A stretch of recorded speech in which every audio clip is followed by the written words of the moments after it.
My daughter took my retirement money and went on a beach vacation, leaving me at home with nothing to eat. She came back suntanned and happy, thinking I would beg her for help. But when she opened the refrigerator to prepare dinner, she screamed in horror at what she saw inside. A few days earlier, I had found what she hid in her room. It was a truly malicious plan. She wanted to erase me from her life, a red folder containing the real conspiracy. If you think what I found in the refrigerator was shocking, wait until I open the red folder. Comment and let me know where you're watching, from this story is spreading faster than I expected. The scream came at exactly 12:47 p.m. on a Thursday in mid-November, slicing through the quiet of my Hawthorne kitchen like a handsaw through green wood.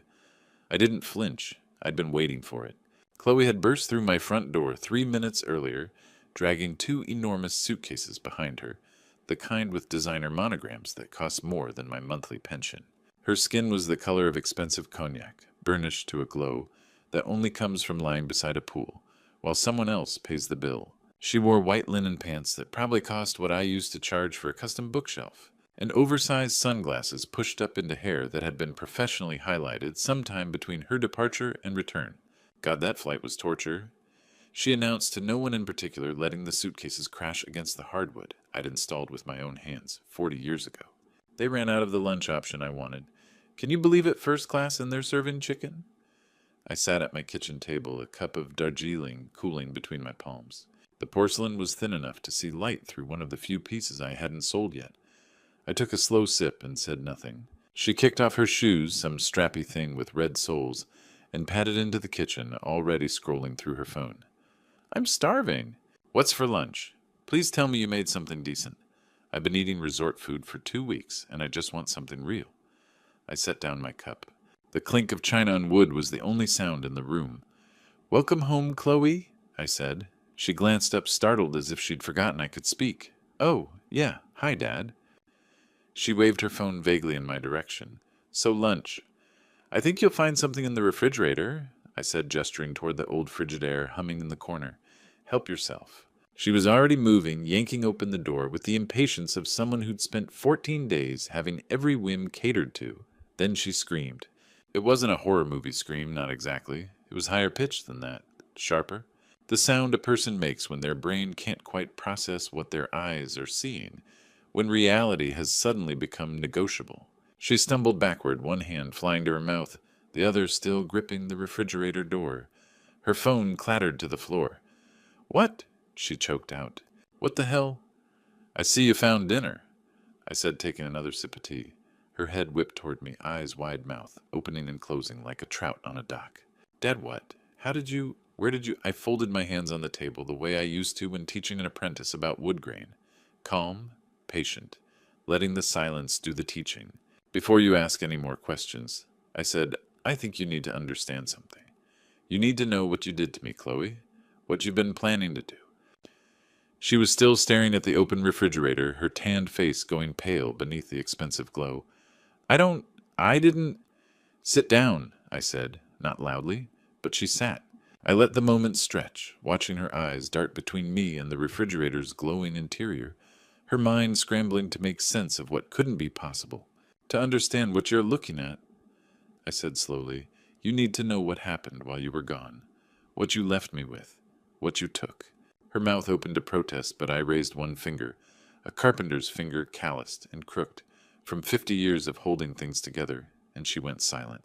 It started 14 days ago, I said, leaning back in my chair. A Tuesday morning that smelled like rain and betrayal. The rain hadn't started yet that Tuesday morning, but I could smell it coming, that peculiar metallic scent Portland gets, when the sky's about to open up. I woke at 6:30 to the sound of drawers slamming in the room above mine. Chloe's room, the one that used to be hers when she was 12 before she moved out, moved back, moved out again. The room I'd repainted 3 times to match whatever phase she was going through. I pulled on my robe and made my way downstairs, joints creaking like old floorboards. The coffee maker was already gurgling. I'd set it the night before, same as I had every night for the past 40 years. Routine, structure, the things that hold a life together when the joinery starts to fail. She appeared at the bottom of the stairs like a storm front, dragging a suitcase that looked big enough to hold a body. Another one waited by the door. Her hair was pulled back tight, her face bare of makeup but somehow already armored. "Morning, Dad," she said, not quite looking at me. "Coffee ready." "Always is." I poured her a cup, added the oat milk she preferred, handed it to her. "Going somewhere?" "Vegas." She said it like it was nothing, like she was running to the grocery store. 2 weeks. I need this, Dad. Work has been insane. I'm completely burned out. I didn't ask about work. I'd learned not to. The details changed every time some vague complaint about her boss, her coworkers, the toxic environment. She worked remotely for a marketing firm, or maybe it was consulting now. I could never quite pin it down. 2 weeks, I repeated, wrapping both hands around my own mug. The ceramic was warm, solid, real. Maybe 3 if I extend. She pulled out her phone, scrolling through something. Flights, probably. Hotels. "I'm meeting some friends out there. They've got a whole thing planned. Pool parties, clubs, shows, the works." The words came out smooth, practiced, like she'd been rehearsing. "That sounds expensive," I said carefully. "It's fine." She waved a hand, dismissive. "I've got it covered, mostly." A pause. She set down her coffee and turned to face me, her expression shifting into something softer. Something I recognized from childhood, from every time she'd wanted something she knew I couldn't afford. "Actually, Dad, could I borrow your pension card just in case? You know how those ATMs can be in casinos. Sometimes they're down, or they charge crazy fees. I'll only use it if I absolutely have to." My fingers tightened around the mug. "Chloe, that's my social security. That's what I live on." "I know, Dad." Her voice took on that wounded edge, the one that made me feel like I'd accused her of something terrible. "God, you don't trust me. After everything I've done for you, I let you live here. I take care of bills." "This is my house," I said quietly. "You know what I mean." She stepped closer, and I could smell her perfume, something floral, inexpensive. "I've always paid you back before, haven't I? Remember when I borrowed money for that certification course? Paid you back in 3 months. I'm not asking for a handout, Dad. I'm asking for a backup plan." She had paid me back that time, and the time before. Small amounts always returned, eventually. I looked at her face, my daughter's face, though I barely recognized it anymore, beneath the professional eyebrows, and the expression that never quite reached her eyes. I reached for my wallet on the counter, slid the card out, placed it in her waiting palm. "Thank you." She kissed my cheek quick and dry. "There's oatmeal in the pantry. You'll be fine." "I deserve this, Dad. You understand that, right?" The Uber honked outside. She grabbed her bags, and then she was gone. A blur of motion and noise and that overwhelming perfume. The door slammed hard enough to rattle the frame. I stood in the sudden silence, the scent of gardenias choking the air. Outside, through the front window, I watched the red taillights disappear into the gathering rain. 3 days without her, and I'd learned how thin the margin really was. The first day, I finished the leftover chicken dry breast meat I'd been saving. The second day, a can of tomato soup stretched over 2 meals. By Friday morning, my stomach wasn't growling anymore. It had gone silent, a hollow acidic ache that felt like something inside me had started eating itself. I shuffled to the pantry. The shelves stared back, mostly bare, and there on the top shelf the glass jar Chloe had mentioned, labeled oats in Martha's careful handwriting from 20 years ago. I pulled it down, too light. Inside, maybe 10 oats rattled around the bottom like old teeth covered in gray dust. I unscrewed the lid and stared, not enough to feed a sparrow. Martha used to stand in this kitchen teaching me her mother's potato soup. "A man needs to know how to feed himself," she'd said, guiding my hands. "You never know when you'll be alone." 11 years gone, and I still hadn't learned. The shame came hot flushing up my neck. 72 years old, couldn't keep myself fed in my own house. A house I'd built half the interior of with my own hands. I started searching. Not for food, I knew there wasn't any. For money, loose change, anything. Couch cushions, lint, and a button. The ceramic jar on the bookshelf empty except for a 2019 receipt. Under the floor mat, nothing. My gaze drifted toward the stairs, toward her room. I never went into Chloe's room when she was gone.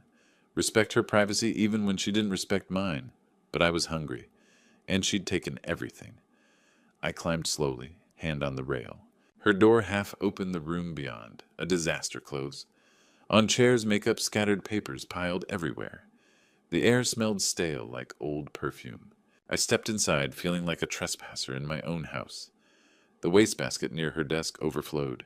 crumpled receipts, tissue paper, an empty nail polish bottle, and there a thick ball of paper wedged against the side.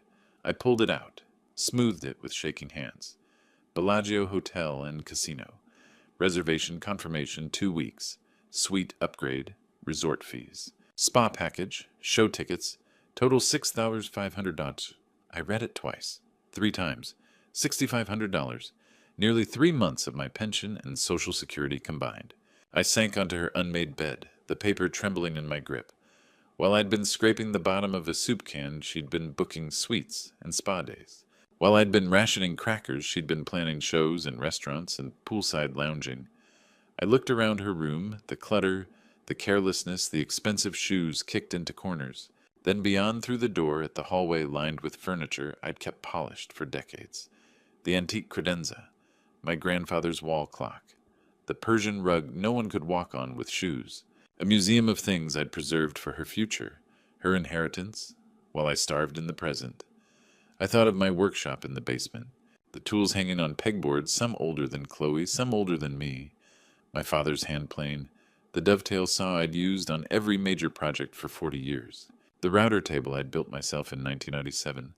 Tools weren't just metal and wood, they were hours, days, years of a man's life compressed into objects you could hold. But you could also let them go. I folded the receipt carefully and slipped it into my shirt pocket, right over my heart. I spent 40 years building things for other people, I said to the empty room. Maybe it's time I dismantled something. The receipt stayed in my pocket as I walked back downstairs, my hand pressed against it like a wound I was trying to keep from bleeding out. The living room waited in the afternoon light dust motes, drifting through the windows, settling on surfaces I'd polished every Sunday for longer than Chloe had been alive. I stood in the doorway and looked at it all with different eyes, the oak sideboard against the far wall. I'd carved it the month Chloe was born, working through the nights, when Martha couldn't sleep, when the babies crying filled the house. I'd inlaid Martha's initials in the corner, hidden where only someone looking would find them. On top of it, my grandfather's pocket watch under a glass dome. He'd carried it through World War II, through France, and Germany brought it home and passed it to my father, who passed it to me. The crystal face was cracked from where it had stopped a piece of shrapnel in 1944. Family legend said it had saved his life. The Persian rug beneath my feet, burgundy and cream, hand-knotted. Martha and I had picked it out together in 1993, spent more than we should have laughed about eating ramen for a month to afford it. She loved the way it made the room feel like something out of a movie. I'd kept all of it. For Chloe, for her future, for the home she'd build someday, the family she'd raise. But she didn't want them. She wanted me gone. The thought settled cold and clean like a chisel finding the grain. I walked to the stack of newspapers by the armchair. Chloe always complained about them, called them fire hazards, told me to throw them out. But I liked paper, liked the weight of it, liked knowing what had happened in the world beyond my porch. I sorted through until I found the one from 2 weeks back. Page 12, classifieds. And there circled in pencil from some idle moment. I couldn't even remember Frederick Penn, antiques and estates, honest appraisals, house calls. I'd circled it without knowing why. Maybe some part of me had already known this day was coming. The phone hung on the kitchen wall, a rotary model, cream-colored, the cord twisted from 40 years of use. Martha had wanted to replace it with something cordless. I never had. I picked up the receiver. It was heavier than I remembered. My hand shook as I dialed the mechanism, clicking with each rotation. The sound felt loud in the empty house, mechanical and final. 1 ring, 2, 3. Frederick Penn speaking. The voice was smooth, professional, patient. Mr. Penn? My voice came out rough, unused. I cleared my throat. My name is Raymond Mercer. Do you buy antique woodworking tools? I do, Mr. Mercer. Interest sharpened his tone. What period are we discussing? Early 1900s. My grandfather's and mine. I've maintained them for 40 years. A pause. Condition. Museum quality. I'd need to see them in person. Papers rustled in the background. When would be convenient? Tomorrow morning, I said. 9 o'clock. I'll be there. May I have the address? I gave him the Hawthorne Street, the house number Martha had painted on the mailbox in cheerful yellow. Mr. Mercer, Penn's voice gentled slightly, I should mention family heirlooms are often difficult to part with. Are you certain about this? I looked at the workshop door across the hall, closed, dark, waiting. "I'm certain," I said. I hung up before he could ask anything else. The workshop door opened with a creak that sounded like an apology. I flipped the light switch and the basement stairs appeared below me, steep wooden, descending into the smell of sawdust and linseed oil. My tools were waiting in the dim fluorescent glow. The doorbell rang at exactly 9 o'clock Saturday morning. Frederick Penn stood on my porch, early 60s. Gray vest over a pressed shirt leather satchel worn soft at the edges. Rain threatened behind him.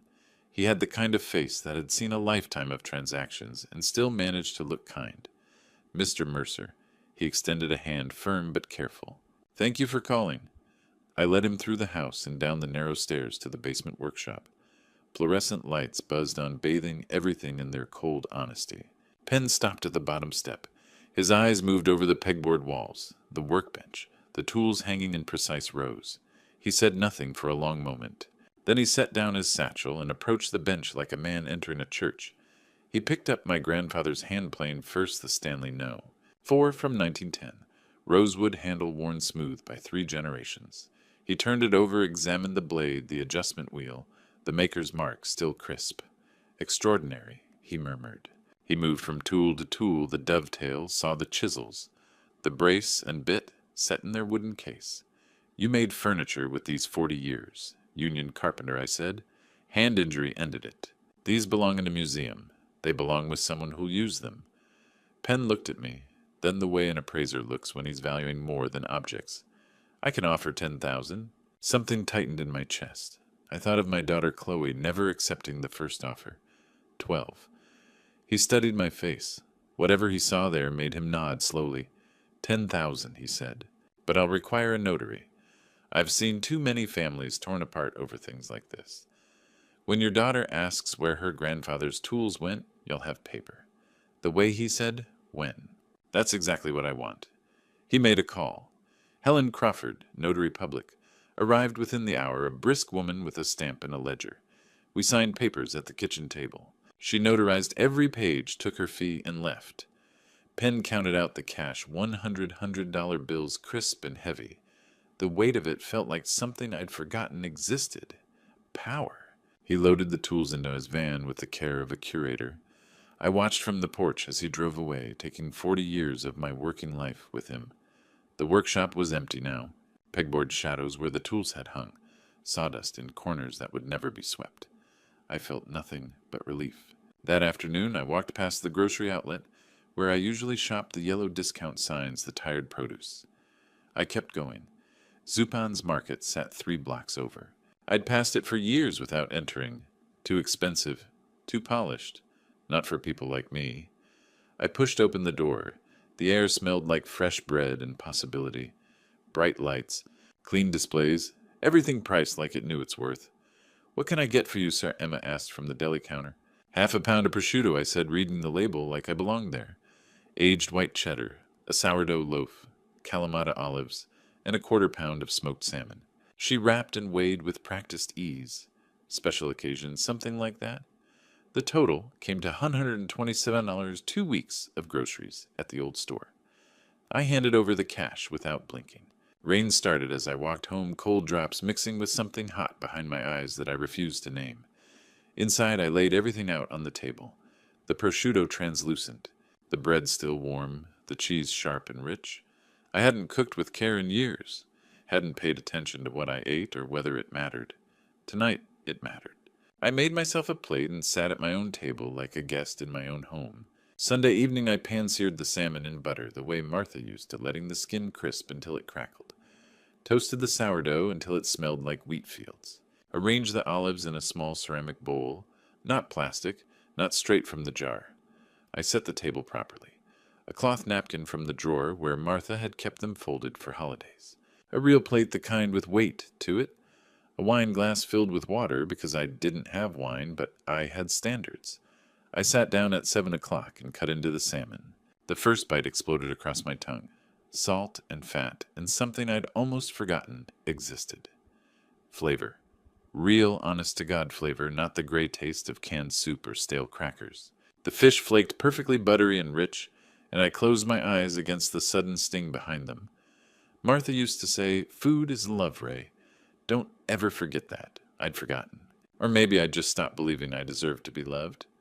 I ate slowly, chewing each bite, deliberately tasting every element. The crunch of the bread, the brine of the olives, the sharpness of the cheese. My body woke up with each mouthful like something that had been asleep for years was finally stretching, remembering what it felt like to be fed, to be human. The phone rang. The sound shattered the quiet, harsh, and demanding the rotary bell, loud enough to rattle in its housing. I stared at it for 3 rings, fork suspended halfway to my mouth. Then I set down the fork and answered. "Hey, Dad!" Chloe's voice hit me like a wall of sound. Behind her slot machines, chiming music, thumping people laughing too loud. "How's it going back there?" "Fine," I said. She laughed high and bright and lubricated by something expensive. "Still living off that oatmeal, huh? Pro tip, add more water. It stretches further. Old grandma trick." Someone screamed in the background. "Blackjack." "Oh my God, you should see this, sweet Dad. Marble everything. The jacuzzi tub is bigger than your bathroom. We're having champagne delivered at 9, the good stuff, not the grocery store crap." I said nothing. Just stood there in my kitchen phone pressed to my ear looking at my plate of salmon and bread.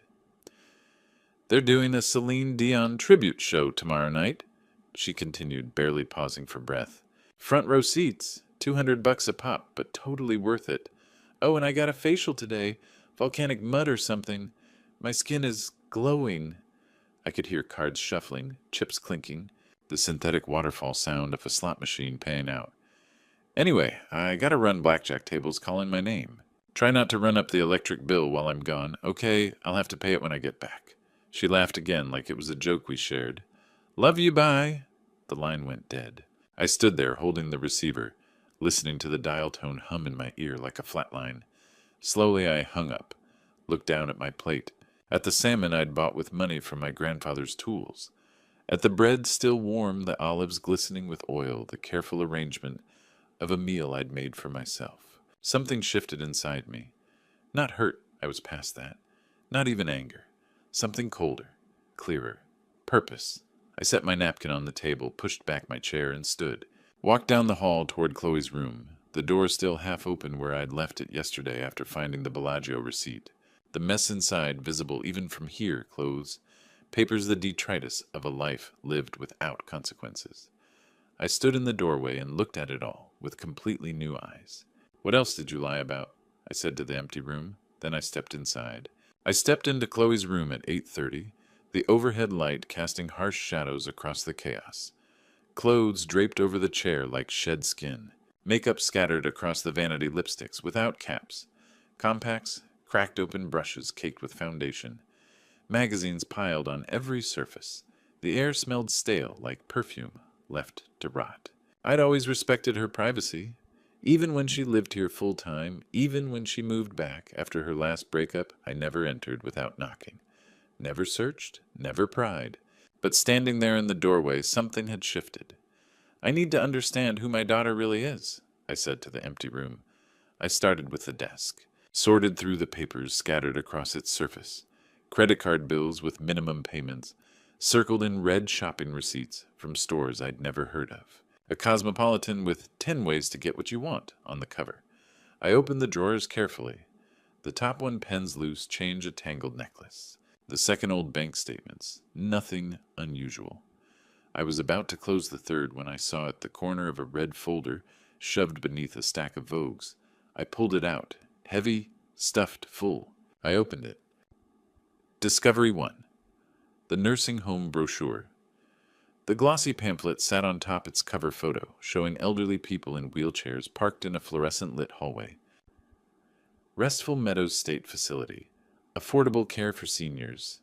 I remembered Mrs. Finley mentioning it months ago. I heard that place has problems with bedbugs, and the staff barely speaks English. The monthly cost was printed in bold 2,800 state-funded option, Medicaid accepted. The cheapest available, the worst available. Discovery 2. The Power of Attorney Draft. The next document was thicker formal. General Power of Attorney. Principal Raymond Mercer. Agent Chloe Mercer. Powers granted. Full authority to manage all property. Sell real estate. Make medical decisions. Represent in all legal matters. A date was penciled in the margin, November 15th. I counted quickly. 3 days after she was due back from Vegas. A handwritten note in Chloe's looping script. Book Dad's wellness check with Dr. Morrison same week. The quotation marks around wellness check made my stomach turn. Discovery 3. The calendar page. A page torn from her planner. The timeline laid out in bullet points and emoji. Nov. 12. Return from Vegas. Nov. 13. Doctor. M. Appointment.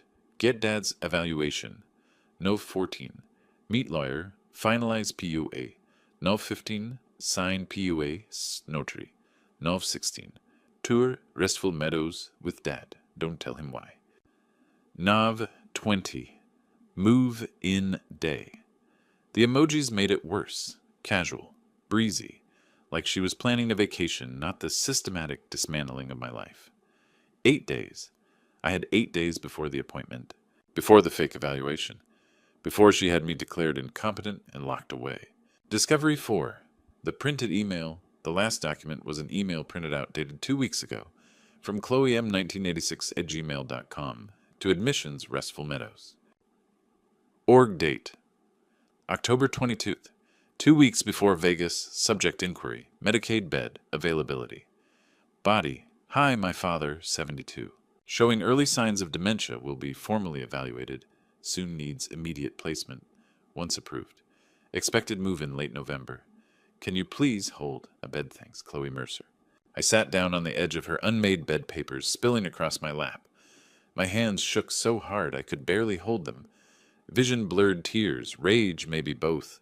The truth crashed over me in a cold, relentless wave. This wasn't neglect. This wasn't even impatience for an inheritance. This was a plan, a schedule, a calendar with emojis. She'd booked the nursing home bed before she took my pension card. Vegas wasn't spontaneous. It was her celebration, her last blowout before she destroyed me. Early signs of dementia, a bald-faced lie she planned to weaponize. In exactly 8 days, I'd be locked in a state facility that smelled like bleach and despair. She'd have my house, my belongings, my life. Martha's voice surfaced from memory, her last words before she died. Promise me you'll live, Ray. Don't just exist. Live. I stood up slowly, the folder gripped tight in my fist. A new resolve formed, cold, absolute, immovable. If Chloe wanted to erase me, she'd have to do it with witnesses, with documentation, with evidence that I was sound of mind and body when I made my choices. And I had 8 days to make sure she got nothing. I looked around her room at the chaos, the entitlement, the carelessness of someone who'd never had to fight for anything. You want it all? I said aloud. Fine. You'll get nothing. And I've got 8 days to make sure of it. At 9 o'clock Sunday night, I walked back to the kitchen phone, the red folder still gripped in my hand, like evidence at a trial. I dialed Penn's number. Late, I knew. Didn't care. He answered on the third ring, voice cautious. Mr. Mercer, everything all right? Mr. Penn. My voice came out like steel on stone. You said you'd seen family disputes destroy good people. I need your help. A pause. I'm listening. Can you come back tomorrow morning? I want to sell everything. Everything. Every antique in this house. Furniture, rugs, clocks, silverware. All of it. A longer pause. I heard him breathing, thinking. Mr. Mercer, that's a very serious decision. Perhaps you should take some time to... I'm of sound mind, Mr. Penn, and I want it documented. Can you do it or not? I can do it. His voice firmed up. I'll bring the truck and a crew. 9 a.m. 9 a.m.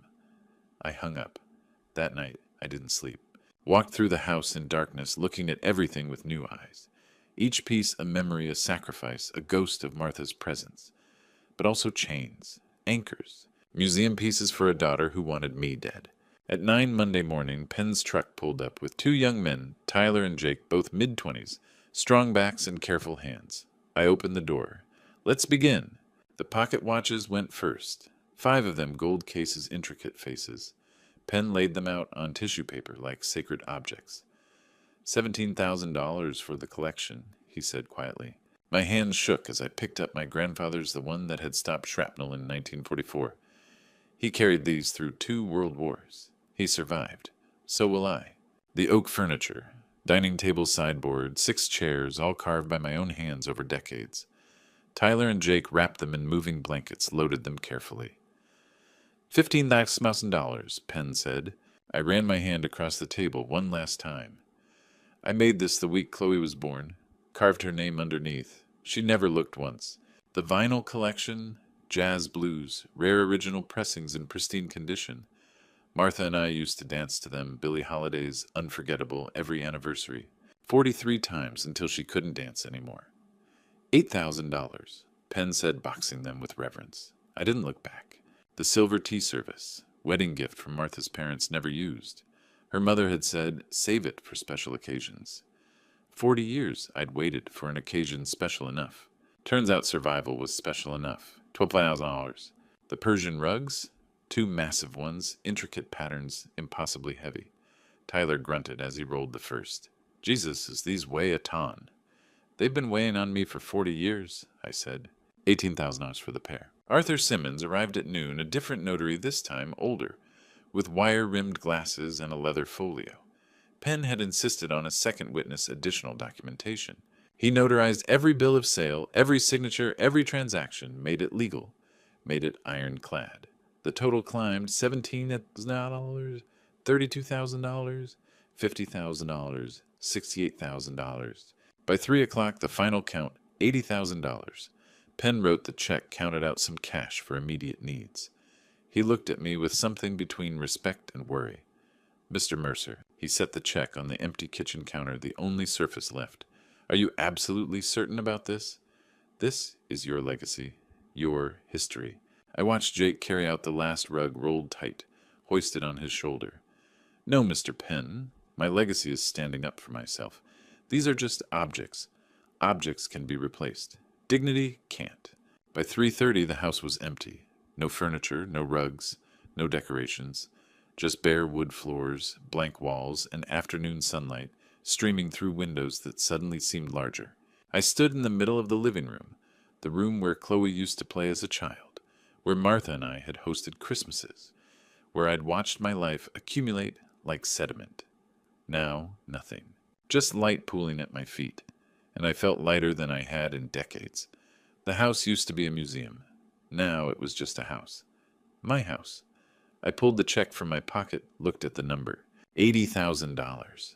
3.5 years of pension, a lifetime of careful accumulation liquidated in 6 hours. I thought of Chloe's calendar. 8 days until the fake doctor's appointment. 8 days until she tried to erase me. I folded the check carefully and slipped it into my wallet. The house used to be a museum, I said to the empty room. Now it's just a house. My house. And I've got work to do. At 3 o'clock, the house echoed with emptiness. I sat at Martha's old MacBook, the one she'd taught me to use in her final months, patient, through every fumbled keystroke. First priority, cleaning. I Googled professional house cleaning Portland and called the first result.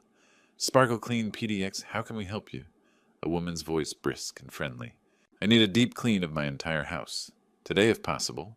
I'll pay double your rate. A pause. We can have a crew of 3 there by 4 p.m. Mr. Mercer, Raymond Mercer, Hawthorne District. At 4 o'clock, Carol Wilson arrived with her crew, 2 younger women with industrial equipment. They moved through the empty house like surgeons, scrubbed floors until they gleamed, washed windows until light poured through unfiltered, wiped down every surface. The smell changed from dust and age to citrus and lavender. Everything felt new, reborn. While they worked, I opened the laptop again, searched Gourmet Food Delivery Portland, Culinary Luxe PDX, beautiful photos, descriptions that made my mouth water. Prices that would have made me faint a week ago. I thought of Chloe's $6,500 Vegas trip. I'd spend $3,500 in one order. Shopping list. Dungeness, crab, Oregon coast, $180. Wagyu beef, Japanese A5, $240. White truffle oil, Italian, $95. Aged cheese collection, $160. Osetra caviar, 4 Oz tin, 308. Dom Perignon, 2012, $450. Exotic fruit box, $120. Belgian chocolates, $85. Pacific oysters, dozen, $150. Sourdough from Levain, $20. Prosciutto di Parma, $65. Smoked salmon, $95. Truffle, olive oil, $78. Salt caramels, $42 fresh figs. 35 total 3 net 4 ISFB delivery. 6 p.m. tonight. I clicked order. The confirmation chime sounded like freedom. At 6 o'clock, the cleaning crew finished. The house gleamed. I paid them and added generous tips. At 6:30, the doorbell rang. Tyler stood there, the same young man who'd moved my furniture that morning. His eyes widened. "Mr. Mercer, hey, didn't expect to see you again." He struggled with insulated boxes. "Sir, this is a lot of food. You throwing a party?" I smiled. "Something like that." He carried boxes into the kitchen. "Whatever you're celebrating must be pretty special." "It is," I said. "I'm celebrating being alive." I unpacked, slowly, methodically. Opened the old Frigidaire, empty wipe clean, smelling of possibility. Bottom shelf, Wagyu steaks, marbled like artwork. Whole Dungeness, crab on ice, bright orange. Middle shelf, aged cheese wheels. Oysters glistening on the half shell. Smoked salmon, translucent pink slices. Top shelf, 4 blue tins of Cetra caviar, Russian labels gleaming. White truffle oil in glass. Foie gras in porcelain. Door shelves, 3 bottles of Dom Perignon gold foil catching light. Belgian chocolate boxes stacked. Jars of olives and capers. Crisper drawer. Dragon fruit, shocking pink. Purple mangosteen. Yellow passion fruit. Spiky rambutan. The refrigerator was packed. Every inch filled. The shelves groaned under the weight. I stepped back and looked at this monument to excess, this middle finger. To deprivation, this catalog of everything I'd denied myself for decades. The light glowed in the darkening kitchen, illuminating my face. "This is my inheritance," I said to the empty room. "Mine to spend exactly how I want." I closed the door. The seal clicked softly. For the next 8 days, I lived quietly in my clean, empty house. I ate well pan-seared Wagyu, with truffle oil caviar on warm toast, oysters with champagne. I slept deeply on a mattress on the floor. I walked through the bare rooms and felt lighter than I had in 40 years. The house wasn't a museum anymore. It was mine. On the morning of the 8th day, I woke early, made coffee, sat at the kitchen table, the only furniture left, and waited. Chloe's flight was due at 11. She'd be home by noon. I sipped my coffee and felt nothing but calm. I was ready. 8 days had passed since I'd made my decision. 8 days of eating well, sleeping deeply, living in peaceful emptiness. The fridge remained full. The floors gleamed. Sunlight poured through bare windows. Chloe's flight landed at 11. I made proper breakfast, scrambled eggs with smoked salmon sourdough toast, fresh coffee. 8 days slowly at my IKEA table, the only furniture left. Read the Oregonian cover to cover. At 11:45, I heard her key scrape against the lock. A pause. Confusion, it wouldn't turn. I'd changed the locks 2 days ago, but left the door unlocked today. Waiting. The handle turned. The door flew open. "I'm home." Thunder of expensive luggage dragged across hardwood. Sharp heels on bare floor, louder now, without rugs to muffle them. She appeared in the doorway, artificial tan peeling at the nose, designer sunglasses in lightened hair, wrinkled white linen dress, 3 monogrammed suitcases behind her, already scrolling her phone, not looking at me. Oh my God, that flight was hell. Screaming baby the entire way. Uber driver didn't help with bags. Glanced around with vague irritation. "Wait, where's the table?" "Did you rearrange?" Not really seeing, not understanding. "Whatever, I'm starving." "What's for lunch?" I sipped my Darjeeling slowly, set the cup down carefully. "Nothing." Eye roll. "Typical. I'll make a sandwich." "You went shopping, right?" She moved past me toward the refrigerator, heels clicking sharp and impatient, like countdown ticks. "Please tell me you didn't eat everything hand on handle." Yanked it open. Cold light hit her face. I watched her brain try to process what her eyes saw. Blank incomprehension. Then the scream, high, sharp, genuine shock, mixed with fear. She stumbled back, hand to mouth, gripping the door. Phone clattered to floor screen, cracking. What the hell, Dad? What is this?" I remained seated still. Took another sip of tea. "I see you found dinner." Head whipped toward me, eyes wild makeup running from panicked sweat. "Dad, where did this come from?" I folded my hands on the table. Same hands that built her treehouse. Carved her name into furniture she never appreciated. held tools I'd turned into the feast, now terrifying her. "Before you ask more questions," I said quietly, "sit down. To understand what you're looking at, you need to know what I found while you were gone." She shook her head, backing from the fridge. I didn't sit down." Something in my voice, something new, made her obey. I stood slowly, walked to where the red folder waited on the counter, placed there this morning, knowing this moment would come. Picked it up, felt its weight, turned to face my daughter for what might be our last real conversation. "What you're looking at," I said, holding up the folder, "is what I bought with your inheritance. What you're about to hear is why I had every right to do it." I opened the folder, pulled out the first document. Her face went white beneath the tan. "Let me show you what I found in your room, Chloe. Let me show you exactly what you were planning." Chloe still gripped the caviar jar. "This is mine. This was my future." "Was it?" I held up the red folder. "Or was this my future?" I slid it across the bare floor. It stopped at her feet. She looked down, recognized the red immediately. Her face drained. The spray tan suddenly looked fake sallow. "Where did you get that?" "Your room, under your magazines. Next to the Bellagio receipt, where you spent 6,500 of my dollars. You went through my private things. You had no right." I bent, picked up the folder, opened it slowly, pulled out the brochure. "Restful Meadows State Facility. Did you visit? Read the reviews? Bedbugs? Understaffing? Elderly people in soiled clothes for hours. That was just planning ahead. For emergencies. Responsible children do that. Responsible?" I pulled out the power of attorney.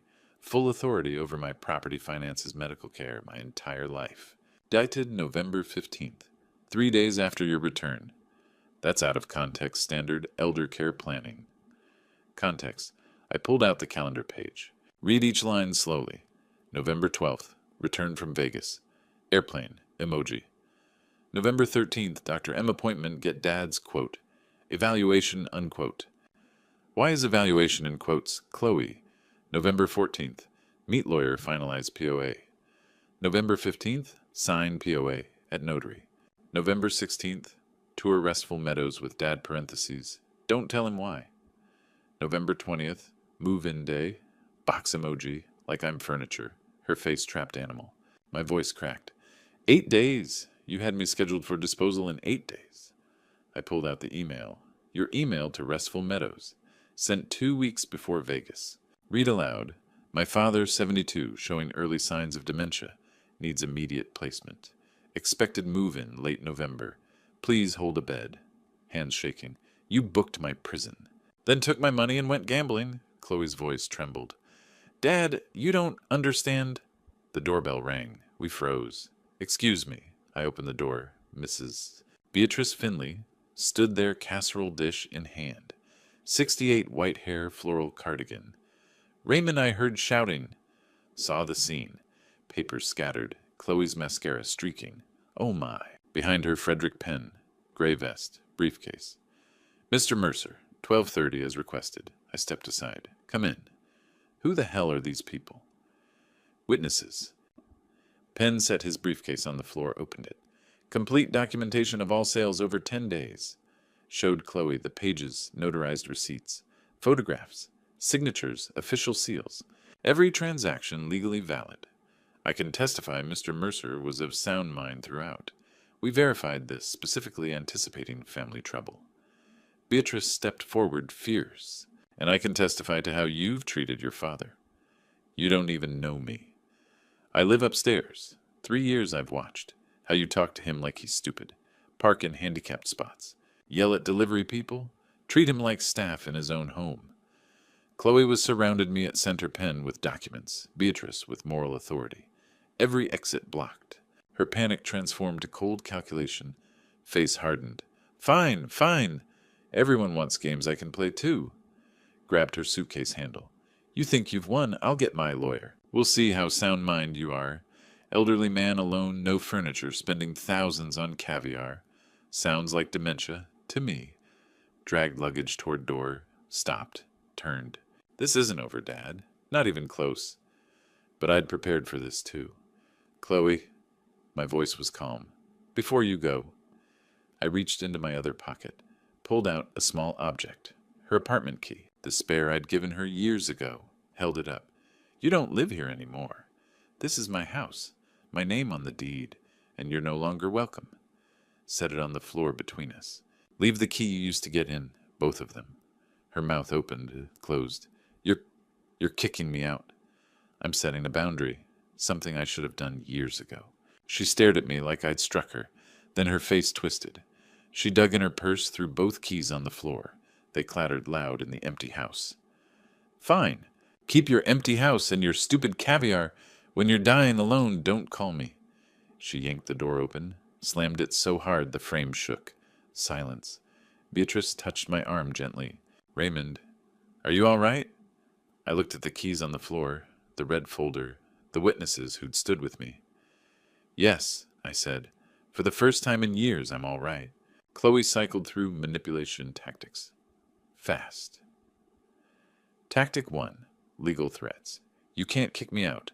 I have legal rights as your daughter. I'll sue for elder abuse, financial exploitation. I stayed calm. With what evidence Mr. Penn has documentation proving my competence? You have an emoji calendar proving you're a sociopath. Penn nodded. I'd strongly advise against litigation, Miss Mercer. That calendar alone would destroy any case. Tactic 2. Guilt. Chloe's voice broke artificially. Mom would be disappointed. She'd want you to forgive me. She always said family means forgiveness. I flinched. Still loved Martha's memory, but recovered. Don't you dare use Martha's name. She told me to live, not be anyone's doormat, not even yours. Mom wanted family together no matter what. Family doesn't secretly book nursing home beds. Tactic 3. Victim. Where am I supposed to go? I have no money. You have whatever you didn't spend in Vegas. That's my money. That was my pension check. Go possess somewhere else. Tactic 4. Little girl. Chloe collapsed to the floor, mascara streaming. Daddy, please. I'm sorry. I'm your little girl. You can't throw me away like garbage. Old instincts surged. I looked at the red folder, saw the calendar, move-in day, deep breath. Stand up, Chloe? She looked up hopefully. Your suitcases are packed. Convenient. I walked to the drawer, pulled out a yellow envelope. New keys. I changed the locks yesterday at 8 a.m. before your flight landed. You planned this? As carefully as you planned to institutionalize me. Handed her the envelope. $500 cash. More than you left me. She opened it, furious. 500. Are you kidding? 500 more than I owe you. She stood, all pretense gone, pure venom. You're going to regret this. You're 72. What happens when you fall? When you can't wipe your ass, who takes care of you? Nobody. I'll take care of myself. Beatrice stepped forward. And he has real friends. Neighbors who care. Chloe grabbed her suitcase, dragged it to the door, turned back. Eat your fucking caviar, Dad. Eat lots. I hope you choke. And when you're dying and calling for help, remember you chose caviar over your daughter. Things over family. Stormed into the rain. Car door slammed. Engine. Tires on wet pavement. Gone. I walked to the door. Turned the deadbolt. Click. Hand on the door for a long moment. Empty victory. Relief. Grief. All mixed. Beatrice touched my shoulder. You did the right thing. The only thing. Penn packed his briefcase. 40 years of estate sales. Countless families. This was necessary. I nodded, couldn't speak. Thank you, I finally said, for standing with me. Beatrice squeezed my shoulder. I'll check tomorrow. Bring real food, not caviar. Soft smile. Penn shook my hand. Any legal trouble, call immediately. They left, closing the door quietly. I stood alone in my empty house, made tea, sat at my IKEA table. The silence was different, not oppressive, peaceful. I ate Wagyu that night, pan-seared with butter, drank water from a wine glass, went to bed early, slept deeply. Next morning, woke to sunlight, made coffee, read the paper. Day 2, walked to the library. Checked out books I'd wanted to read for years. Day 3. Beatrice came with chicken soup. We sat at my table, talked about Martha, about life. She didn't judge, just listened. That night I fell asleep feeling something I hadn't felt in years. Free. On the morning of day 4, my phone rang at 7 a.m. A number I didn't recognize. I answered. Is this Raymond Mercer? A woman's voice, young, hesitant. Yes. I'm calling from Cohen News. We received information about a viral social media post involving you and your daughter. We'd like to get your side of the story. My stomach dropped. What post? You haven't seen it. It's been shared over 50,000 times in the last 12 hours. I hung up. The phone immediately rang again. Different number. Then again. Again. It didn't stop. The first 3 days after Chloe left, I adapted to solitude. The house was quiet, peaceful. Sunlight poured through bare windows. I ate well, crab salad for lunch, wagyu for dinner, caviar on toast for breakfast. Beatrice visited daily with soup. For the first time in years, I slept 8 full hours. I felt peace, no burden, freedom. On the morning of day 4, urgent knocking shattered that peace. Beatrice stood at my door, iPad in trembling hands. Raymond, you need to see this now. She pushed into the kitchen and turned the screen toward me. A GoFundMe page filled the display. Help me rebuild after my father abandoned me. Goal $15,000. Raise $3,200 in 12 hours. The photo showed Chloe on a curb, disheveled, holding cardboard. Homeless and hungry. Please help. Her story claimed I'd kicked her out without warning. Sold family heirlooms, her inheritance, to fund luxury.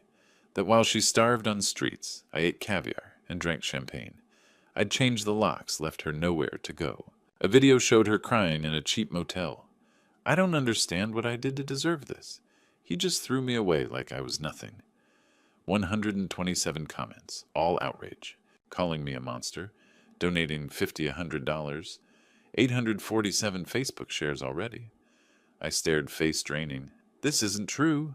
None of it. I gave her $500. Beatrice scrolled grimly. There's more. TikTok, same crying Chloe text dancing. My dad chose caviar over his own daughter. Hashtags about trauma and abuse. 1.2 million views. 45,000 shares. Comments demanding people find me, cancel me. Instagram, same story, different angle. 3,400 likes. 890 comments. My hands shook. How do I make people know she's lying? They don't, Beatrice said quietly. They just see a crying young woman. That's all they need. My phone rang. Unknown number. A male voice exploded. You should be ashamed. What kind of father are you? I hung up trembling. It rang again. Different number. A woman equally furious. I hope you die alone, you selfish garbage. Hung up again. Voicemail showed 17 messages. My laptop, 43 emails. You're disgusting. Shame on you. How do you sleep at night, you monster? Day 5, someone threw eggs at my house. Yolk dripped down the cedar siding I'd installed 40 years ago. Neighbors looked at me with disgust while walking dogs. One crossed the street to avoid me. Day 6 morning, a news van parked outside Coin 6 Portland. A reporter knocked persistently, asking for my side of the viral story. Overwhelmed, I said, no comment. Please leave. Close the door. That evening, I watched the coverage on my laptop. Portland father accused of abandoning. Daughter to fund luxury lifestyle. Footage of my house. Anonymous interview with Chloe. Clips from her TikTok. No mention of the nursing home plot. The power of attorney. The email before Vegas. Nothing. I sat on the bare living room floor, no furniture left, and held my head. How do I fight this? How do you fight lies that spread this fast? Beatrice sat beside me on the bare floor, her presence solid in a world suddenly surreal. We fight fire with fire, Raymond, she said quietly. But we fight with truth, not lies. And I know exactly how to do it. Day 27. Morning. Beatrice. Come upstairs. I need to show you something important. I followed her up, confused. Her apartment door opened. I stopped at the threshold, stunned. An entire corner was a professional setup. Ring light on adjustable stand. Blue Yeti microphone on boom arm. MacBook Pro with external monitor. Camera on tripod. Editing equipment. Sound dampening panels. Beatrice, what? What is all this? She smiled. I run a YouTube channel. Beatrice's Quilting Corner. 52,000 subscribers. Showed me her screen professional channel, hundreds of videos, quilting thumbnails. I was shocked. You're a YouTuber?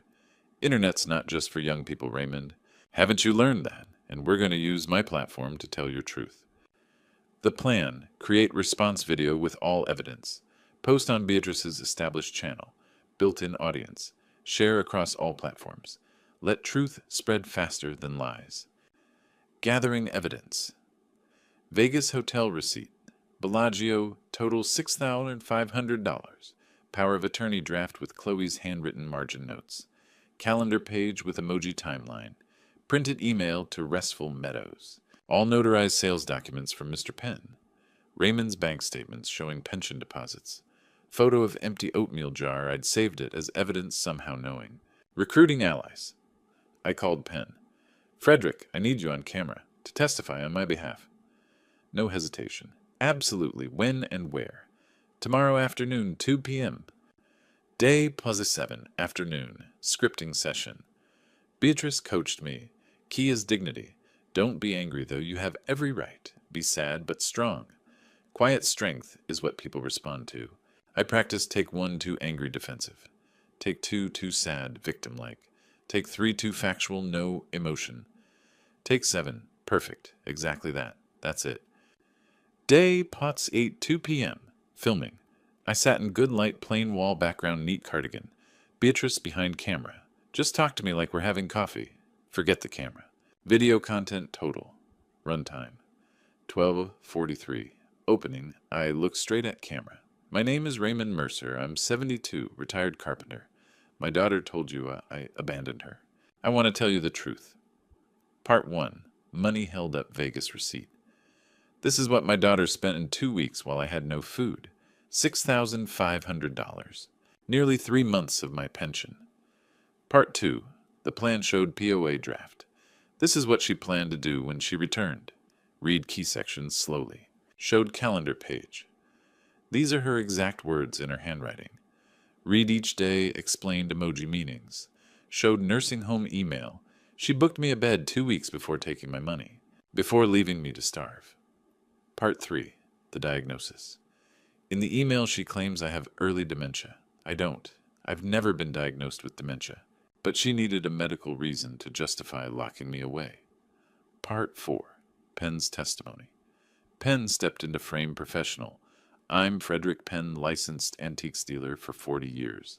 I can personally confirm Mr. Mercer was completely sound of mind in all our transactions. Every sale was properly notarized, specifically because I suspected family trouble. Showed notary documents to camera. Part 5. Raymond's closing. I don't want your money. I don't want pity. I want my dignity back. I want other parents, other elders to know you don't owe your life to children who don't value it. Setting boundaries isn't abandonment. It's survival. It's choosing to live. Final shot. Raymond's weathered face, tired but dignified. Thank you for hearing my truth. Upload. Day +8. 6 p.m. Beatrice's YouTube. The truth about my daughter's story. Full evidence included. Thumbnail split screen. Raymond's solemn face versus Chloe's crying face. Description links to Restful Meadows. Reviews elder abuse resources. Tags. Truth. Family story. Portland. Evidence. Match. Go. Fund me. Elder rights. Beatrice hovered over publish. Looked at me. Ready. Ready. Click. The spread hour. 200 views. I worried. Is that good about Beatrice? Give it time. Truth spreads, but in its own way. Hour 3, 5 hour views. Comments filling, wait what? Everyone needs to see minute 4:30 with the calendar. She really used emoji to plan institutionalizing her father. This changes everything. Hour 6, 50,000 views. Reddit post on R raised by narcissists. Portland dad exposes daughter's nursing home plot. Full evidence, 12,000 upvotes in 3 hours. 890 comments. Top comment 8K upvotes. That emoji calendar is genuinely sociopathic. Who does that? Hour 12. Morning day, 300,000 views. Twitter trending, Yachir, Portland dad. Caviar dad. Journalists starting to repost. TikTok duets, people filming reactions while watching. Hour 24, 1.2 million views. Comments over 15. 00. This is the plot twist of the century. Holy shit, that daughter should be in jail. This man is a hero for standing up for himself. Portland, we need to support this man. Everyone who donated to her GoFundMe needs to see this. Hour 36. Local news update. Same reporter now at Raymond's door. Mr. Mercer, we'd like to do a follow-up interview if you're willing. This time, yes, I'll talk to you. Call in 6. Evening news. Breaking viral father-daughter story takes dramatic turn. Evidence reveals elaborate plot. Showed clips from Raymond's video. Interviewed Beatrice. He's the kindest, gentlest man. What she planned to do to him was unspeakably cruel. Hour 48. Evening day. Punch 9. 2.4 million views. GoFundMe response platform emailed. Chloe Raymond learned later. Your campaign flagged for violating our terms of service fraudulent claims. Campaign closed effective immediately. All donations, $8,200 total, refunded to donors within 7 business days. Raymond's phone now rang constantly. But this time, old union carpenter buddies, Ray, you old dog, you're all over the internet proud of you. Neighbor Mrs. Williams. We always knew something was off with that girl. Complete strangers. Thank you for sharing your story. You gave my mother courage to leave my toxic aunt's house. I watched the view counter climb in real time. 2,000, 50,000. 2,460,000. 2,475,000. Beatrice beside me. Today truth won Raymond. It doesn't always, but today it did. 1 week after video day.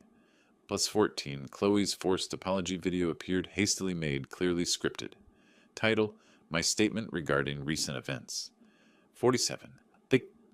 Her dislikes 2 plus 3 likes. I apologize if my actions were misunderstood. My father and I had different perspectives. I was stressed, and perhaps didn't handle things ideally. I apologize if anyone felt deceived. All ifs. No accountability. Top comment. She's only sorry she got caught. I watched once. Closed it. Never again. Private email. Same day from chloem1986@gmail.com. You humiliated me to millions. I had to delete every social media account. People spit on me. I paid back $8,000. Mom would forgive me. Don't you love me anymore? I stared at the screen. Beatrice read over my shoulder. What will you say? The truth? One last time. My reply, Chloe, I'll always love the little girl at age 7 in my workshop, who cried with me when we buried your mother, but I cannot accept the woman you've become. You didn't make mistakes. You planned to declare me incompetent and lock me away. Love doesn't mean accepting abuse. Your mother would want me to live, to stand up for myself. I hope someday you become better, but I won't be there to see it. Goodbye. Your father. Hovered over send. You're sure, never more sure. Click. 3 weeks later, day plus 35, Mrs. Williams. I heard your daughter left Portland. Phoenix, maybe Arizona somewhere. I nodded, relief mixed with sadness. It's finally over. 1 month later, day plus 44, epilogue. My house transformed minimalist by choice. Now, not poverty. Martha's photo on the mantel. IKEA furniture, my choices. Pothos plant Beatrice gave me. 2 kitchen chairs for when she visits. Light, airy, peaceful. Morning routine. Coffee on porch at 7 a.m.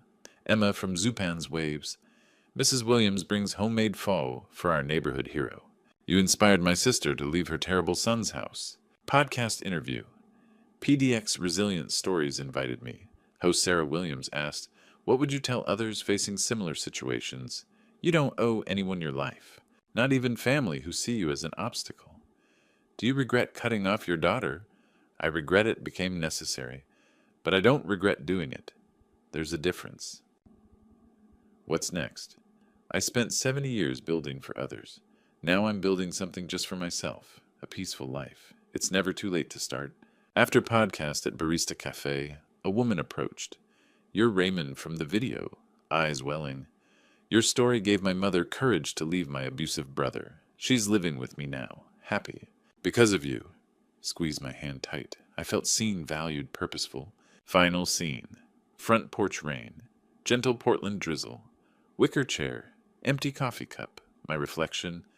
I spent 72 years building for others. Houses, furniture, a life for my daughter. But I forgot to build a life for myself. The caviar wasn't luxury or revenge. It was saying I matter. My hunger matters. My dignity matters. Am I lonely sometimes? Yes. Do I miss who I hoped she'd become? Yes. But I don't miss the ghost I was 3 months ago, the man who forgot he was allowed to live. Martha said, "Promise me you'll live, Ray. Don't just exist." It took 72 years and an empty oatmeal jar to understand. I'm living now, finally living. To you. What are you holding on to that's holding you back? What are you sacrificing for someone who won't thank you?